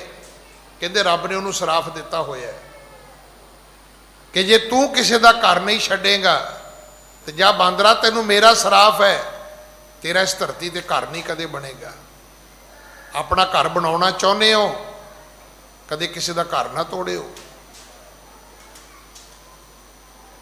ਜੇ ਲੋਕਾਂ ਦੇ ਘਰ ਤੋੜਦੇ ਹੋ ਤੇ ਇਹ ਬਾਂਦਰ ਦੀ ਜੂਨੀ ਹੈ, ਇਹ ਬੰਦੇ ਦਾ ਕੰਮ ਨਹੀਂ ਹੈ ਕਿ ਲੋਕਾਂ ਦੇ ਘਰ ਤੋੜਨੇ। ਲੋਕਾਂ ਨੂੰ ਡੰਗ ਮਾਰਨਾ ਇਹ ਸੱਪ ਦਾ ਕੰਮ ਹੈ, ਲੋਕਾਂ ਨੂੰ ਕੱਟਣਾ ਇਹ ਕੁੱਤੇ ਦਾ ਕੰਮ ਹੈ, ਇਹ ਬੰਦੇ ਦਾ ਕੰਮ ਹੈ। ਬੰਦਾ ਤੇ ਇਦਾਂ ਕਰਦਾ ਹੀ ਨਹੀਂ। ਰਾਜੇ ਸਿਕੰਦਰ ਨੇ ਪੋਰਸ ਨੂੰ ਪੁੱਛਿਆ, ਮੈਂ ਦੱਸ ਤੇਰੇ ਨਾਲ ਕੀ ਸਲੂਕ ਕਰਾਂ। ਉਹਨੇ ਕਿਹਾ ਕੀ ਸਲੂਕ ਕਰਨਾ, ਜਿਹੜਾ ਇੱਕ ਰਾਜੇ ਨੂੰ ਦੂਜੇ ਰਾਜੇ ਨਾਲ ਕਰਨਾ ਚਾਹੀਦਾ। ਗੁਰੂ ਕਲਗੀਧਰ ਪਿਤਾ ਨੇ ਪੁੱਛਿਆ ਬੰਦੇ ਬੈਰਾਗੀ ਕੋਲੋਂ, ਮਾਧੋ ਦਾਸ ਬੈਰਾਗੀ ਦੇ ਕੋਲੋਂ ਪੁੱਛਿਆ ਤੂੰ ਕੌਣ ਹੈ? ਕਹਿੰਦਾ ਜੀ ਬੰਦਾ। ਤੇ ਸਤਿਗੁਰੂ ਹੱਸ ਕੇ ਕਹਿੰਦੇ ਵੀ ਕੰਮ ਵੀ ਤੇ ਬੰਦੇ ਵਾਲੇ ਕਰਿਆ ਕਰ, ਆ ਬੰਦਿਆਂ ਵਾਲੇ ਕੰਮ ਨੇ ਵੀ ਤੇਰੇ ਕੋਈ ਘਰ ਆਵੇ ਤੇ ਤੂੰ ਪਲੰਘ ਮੂਧਾ ਮਾਰ ਦਵੇਂ ਤੇ ਤੇਰੇ ਆ ਜਿਹੜੇ ਚੇਲੇ ਬਾਲਕੇ ਨੇ ਇਹ ਖੇਡ ਖੜਾ ਕੇ ਹੱਸਣ, ਘਰ ਆਏ ਦੀ ਬੇਇੱਜ਼ਤੀ ਕਰਨਾ ਇਹ ਬੰਦਿਆਂ ਦਾ ਕੰਮ ਨਹੀਂ ਹੈ। ਇਹ ਯਾਦ ਰੱਖਣਾ, ਘਰ ਆਏ ਦੀ ਇੱਜ਼ਤ ਕਰਨੀ ਚਾਹੀਦੀ ਹੈ। ਅੱਜ ਸਾਡੇ 'ਚ ਕਿੰਨੇ ਤੂੰ ਸੁਣਿਆ ਹੋਏਗਾ, ਉਹ ਜੀ ਮੇਰੇ ਘਰ ਆ ਗਿਆ ਮੈਂ ਤੇ ਧੱਕੇ ਮਾਰ ਕੇ ਕੱਢ ਦਿੱਤਾ, ਹੁਣ ਤੂੰ ਬੰਦਾ ਨਹੀਂ ਰਿਹਾ। ਬੰਦੇ ਦਾ ਕੰਮ ਘਰ ਆਏ ਨੂੰ ਧੱਕੇ ਮਾਰ ਕੇ ਕੱਢਣਾ ਨਹੀਂ ਹੈ, ਬੰਦੇ ਦਾ ਕੰਮ ਘਰ ਆਏ ਦੀ ਬੇਇੱਜ਼ਤੀ ਕਰਨਾ ਨਹੀਂ ਹੈ ਹੀ ਨਹੀਂ। ਗੱਲਾਂ ਅਸੀਂ ਦੇਵਤਿਆਂ ਦੀਆਂ ਕਰਦੇ ਹਾਂ, ਰਿਸ਼ੀਆਂ ਮੁਨੀਆਂ ਦੀਆਂ ਕਰਦੇ ਹਾਂ, ਸੰਤਾਂ ਮਹਾਤਮਾਵਾਂ ਬ੍ਰਹਮ ਗਿਆਨੀਆਂ ਦੀਆਂ ਕਰਦੇ ਹਾਂ, ਤੇ ਕਰਤੂਤ ਸਾਡੇ ਕੋਲ ਬੰਦੇ ਵਾਲੀ ਵੀ ਨਹੀਂ ਹੈਗੀ। ਗੁਰੂ ਅਰਜਨ ਦੇਵ ਮਹਾਰਾਜ ਕਹਿੰਦੇ ਨੇ ਕਰਤੂਤ ਪਸ਼ੂ ਕੀ, ਮਾਨਸ ਜਾਤ ਲੋਕ ਪਚਾਰਾ ਕਰੇ ਦਿਨ ਰਾਤ। ਜੇ ਤੁਸੀਂ ਇਹ ਸੋਚਦੇ ਹੋ ਵੀ ਕਿਤੇ ਗੁਆਂਢੀਆਂ ਦੀ ਕੋਠੀ ਖਾਲੀ ਹੋ ਜਾਏ ਨਾ, ਤੇ ਸਮਝ ਲੈਣਾ ਤੁਸੀਂ ਸੱਪ ਦੀ ਜੂਨੀ 'ਚ ਬੈਠੇ ਹੋ। ਉਹ ਲੱਭਦਾ ਰਹਿੰਦਾ ਚੂਹੇ ਦੀ ਖੁੱਡ, ਮੈਂ ਰਹਿਣ ਵਾਸਤੇ ਘਰ ਬਣਾ ਲਵਾਂ। ਰੱਬ ਨੂੰ ਕਹੋ ਕਿ ਰੱਬਾ ਜਿੱਦਾਂ ਦੀ ਕੋਠੀ ਗੁਆਂਢੀਆਂ ਨੂੰ ਦਿੱਤੀ ਮੈਨੂੰ ਵੀ ਉਦਾਂ ਦੀ ਦੇ, ਮੈਨੂੰ ਉਹ ਮਿਹਨਤ ਕਰਨ ਦੀ ਸ਼ਕਤੀ ਦੇ, ਮੈਨੂੰ ਕੰਮ ਕਰਨ ਦੀ ਮੱਤ ਬੁੱਧ ਦੇ। ਤਾਂ ਹੀ ਜਿਹੜੇ ਸਿਆਣੇ ਲੋਕ ਨੇ ਨਾ, ਮੈਂ ਉਹਨਾਂ ਦੀ ਨਹੀਂ ਗੱਲ ਕਰਦਾ ਜਿਹੜੇ ਧਰਮੀ ਨੇ, ਧਰਮ ਤੋਂ ਬਾਹਰ ਵੀ ਸਿਆਣੇ ਹੈਗੇ ਨੇ ਕੁਝ। ਉਹਨਾਂ ਨੇ ਆਪਣੀਆਂ ਗੱਡੀਆਂ ਦੇ ਮਗਰ ਲਿਖਿਆ ਹੁੰਦਾ ਸੜ ਨਾ ਰੀਸ ਕਰ, ਸੜ ਨਾ। ਐਵੇਂ ਅਗਲੇ ਦੀ ਗੱਡੀ ਵੇਖ ਕੇ ਸੜੀ ਜਾਣਾ, ਅਗਲੇ ਦਾ ਘਰ ਵੇਖ ਕੇ ਸੜੀ ਜਾਣਾ, ਅਗਲੇ ਦੇ ਕੱਪੜੇ ਪਾਏ ਵੇਖ ਕੇ ਸੜੀ ਜਾਣਾ। ਇਹ ਬੰਦੇ ਦਾ ਕੰਮ ਹੈ? ਨਹੀਂ, ਇਹ ਬੰਦੇ ਦਾ ਕੰਮ ਨਹੀਂ ਹੈ, ਇਹ ਬੰਦੇ ਦਾ ਕੰਮ ਨਹੀਂ ਹੈ। ਬੰਦੇ ਦਾ ਕੰਮ ਅਸੀਂ ਖੁਸ਼ ਹੋਣਾ ਕਿ ਚਲੋ ਪ੍ਰਮਾਤਮਾ ਮੈਨੂੰ ਨਹੀਂ ਨਾ ਸਹੀ, ਅਗਰ ਤੁਹਾਡੇ ਗੁਆਂਢੀ ਨੇ ਸੋਹਣੀ ਕੋਠੀ ਪਾਈ ਹੈ ਤੇ ਪਤਾ ਹੈ ਤੁਹਾਨੂੰ ਇੱਕ ਐਡਰੈਸ ਮਿਲ ਗਿਆ, ਕੋਈ ਬੰਦਾ ਕਵੇ ਤੇਰਾ ਘਰ ਕਿੱਥੇ ਹੈ, ਤੇ ਮੈਂ ਕਹਾਂ ਵੀ ਮਹੱਲੇ 'ਚ ਜਿਹੜੀ ਸਾਰਿਆਂ ਤੋਂ ਸੋਹਣੀ ਕੋਠੀ ਹੈ ਬਸ ਤੂੰ ਉੱਥੇ ਆ ਜੀ, ਨਾਲ ਆਪਣਾ ਘਰ ਹੈ। ਤੇ ਜੇ ਨਾਲ ਝੁੱਗੀ ਹੁੰਦੀ ਕੀ ਕਹਿੰਦੇ ਵੀ ਝੁੱਗੀ ਕੋਲੇ ਆ ਜੀ ਤੇ ਲਾਗੇ ਮੇਰੀ ਕੋਠੀ ਹੈ।